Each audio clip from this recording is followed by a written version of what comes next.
Hey everyone, welcome back to another tech video. In this video, I'm going to show you how you can resolve the issue.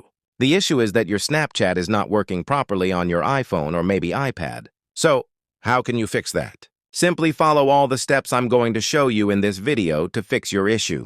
First, go to the Settings section of your iPhone and make sure that you have a strong Wi-Fi connection. Also, make sure that your VPN is not connected. If it's connected, simply disconnect it. After that, go to General, then tap on Software Update, and make sure your iPhone or iPad is updated to the latest iOS version. Once updated, go back and tap on iPhone Storage, then find the Snapchat app.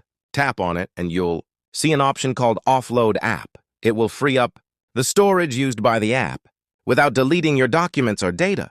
Tap on Offload App, and once it's done, you'll get the option to reinstall app. Just tap on that to reinstall Snapchat. Next, go back to Settings, scroll down, and find the Transfer or Reset iPhone option. Tap on it, then select Reset and choose Reset Network Settings. After doing all these steps, your problem should be solved. If the issue still isn't fixed, then simply delete your Snapchat app and reinstall it from the App Store. So that's the video. Make sure to like this video and subscribe to our channel for more tech-related content.